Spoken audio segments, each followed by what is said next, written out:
ಈಗಾಗಲೇ ರೈಲ್ವೆ ಕಾಮಗಾರಿ ತುಮಕೂರಿನಿಂದ ಮಾರ್ಗವಾಗಿ ಸಾಗಿ ಈಗ ತಿಮ್ಮರಾಜನಹಳ್ಳಿ ಸಮೀಪದಲ್ಲಿ ಕಾಮಗಾರಿ ನಡೀತಕ್ಕಂಥ ಒಂದು ಸ್ಥಳದಲ್ಲಿ ನಾವು ನಮ್ಮ ಸ್ನೇಹಿತರಾದಂಥ ಅಪ್ಪು ಕುಮಾರ್ ಅವರು, ಶರತ್ ರವರು, ಪ್ರದೀಪ್ ರವರು, ವರ್ಷಣ್ಣವರು, ಧನಂಜಯ ಅವರು ಎಲ್ಲ ಬಂದು ನಮಗೆ ಒಂದು ಕುತೂಹಲ ಇತ್ತು, ಎಲ್ಲಿ ಕಾಮಗಾರಿ ನಡೀತಾ ಇದೆ ನೋಡಬೇಕು ಅಂತೇಳಿ.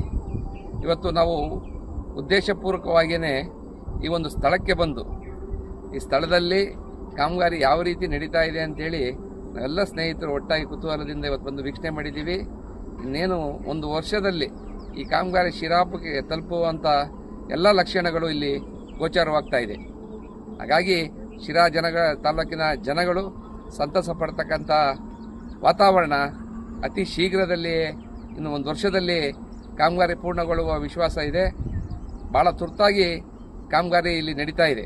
ಕಾಮಗಾರಿ ಸ್ಥಳದಲ್ಲಿ ನೀವು ನೋಡ್ಬೋದು, ನೋಡಿ ಈಗಾಗಲೇ ಅವಾಗಲೇ ಇಲ್ಲಿ ಒಂದು ಟ್ರೈನ್ ಬರ್ತಕ್ಕಂಥ ಹಳಿಯನ್ನು ಜೋಡಣೆಯನ್ನು ಮಾಡಿದ್ದಾರೆ. ತುಂಬ ಅದ್ಭುತವಾಗಿದೆ. ಇನ್ನು ಕೇವಲ ಒಂದು ವರ್ಷದಲ್ಲಿ ಶಿರಾ ಜನದ ನಾಗರಿಕರು ಈ ಕಾಮಗಾರಿಯನ್ನು ಪೂರ್ಣಗೊಳ್ಳುವುದು ನೋಡ್ಬೋದು. ಇನ್ನು 2028ರ ಆಚು ಬಾಚಿನಲ್ಲಿ ಬರ್ತಕ್ಕಂಥ ಟ್ರೈನು ನಮ್ಮ ಊರಿನಲ್ಲಿ ಸಂಚಾರ ಆಗುತ್ತೆ ಅಂತೇಳಿ ನನಗದು ತುಂಬ ತುಂಬುವುದೇ ಸಂತೋಷ ಆಗ್ತಾ ಇದೆ, ಭಾಳ ಖುಷಿ ಆಗ್ತಾ ಇದೆ. ನೋಡಿ ನಮ್ಮೂರಿಗೆ ಟ್ರೈನ್ ಬರ್ತಾ ಇದೆಯಲ್ಲ, ಜನರಿಗೆ ಒಂದು ಸುಖಕರ ಪ್ರಯಾಣ ಸಿಗ್ತಾ ಇದೆಯಲ್ಲ ಅನ್ನೋ ಒಂದು ವಾತಾವರಣ ನಿರ್ಮಾಣ ಆಗ್ತಿದೆ. ನಾನು ಅಭಾರಿಯಾಗಿದ್ದೇನೆ ಕೇಂದ್ರಕ್ಕೆ ಮತ್ತು ರಾಜ್ಯ ಸರ್ಕಾರಕ್ಕೆ ಅಂತೇಳಿ ಸಂದರ್ಭದಲ್ಲಿ ಬಯಸ್ತೇನೆ.